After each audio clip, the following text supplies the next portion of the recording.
On retourne à l'anecdote. Ce gars, il est un peu atteint. Bon. J'en étais où? Youssef enfile la tenue orange. Le prisonnier, quoi. Là, vraiment la tenue cliché. Il me dit, c'est comme dans les films, quoi. Il enfile la tenue orange. Et là, ils lui disent, bon, ok, attends ici. Il attend 1 heure. Et après, on va t'emmener à l'aéroport. Évidemment, c'est un mensonge. Évidemment, c'est peut-être pas une farce. Mais bon. Il y croit pas du tout. En tenue orange, c'est quand même bizarre. Bref, là, ils reviennent, ils remenottent Youssef de la même manière. Sauf que cette fois, les bras à l'avant. Comme ça. Ils l'entourent avec une chaîne autour des bras. Donc il peut pas bouger. Une chaîne autour des pieds. Genre vraiment, on est dans les Dalton, les gars. Et là, ils lui mettent une cagoule sur la tête.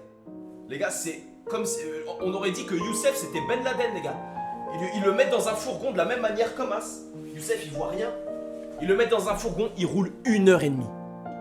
Il roule 1h30, les gars. Je vous jure que c'est vrai, je vous jure que c'est vrai. Youssef roule 1h30. C'est une folie. Il roule 1h30, il ne sait pas où il est dans une campagne.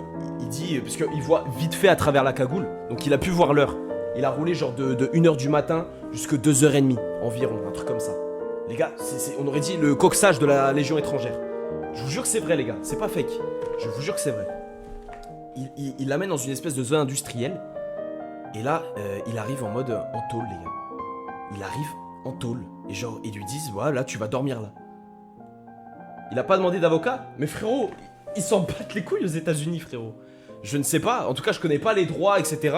C'était peut-être une garde à vue, mais en tout cas, la garde à vue, il l'a passé dans une vraie prison aux États-Unis. Les gars, je vous jure que c'est vrai. Il arrive dans la prison.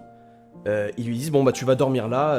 Et là-bas, en fait, ce qu'il m'a raconté, c'est quand il te passe d'une personne à une autre, il précise pas aux gardes de prison, aux mecs de la sécurité, aux mecs de la douane ce que t'as fait. Donc lui, Youssef, il a juste pas de visa de travail et un visa touriste, mais il est traité comme si il avait tiré sur un mec. Il est traité de la même manière, les gars, de la même manière.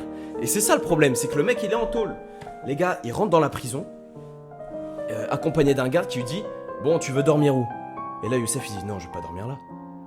Il me raconte, il voit, il y a des cellules, genre en mode lit superposé et tout, que des mecs qui ronflent. Il voit 4 Mexicains remplis de tatouages qui sont en train de dormir. Il me dit non, s'il vous plaît, je peux pas dormir là.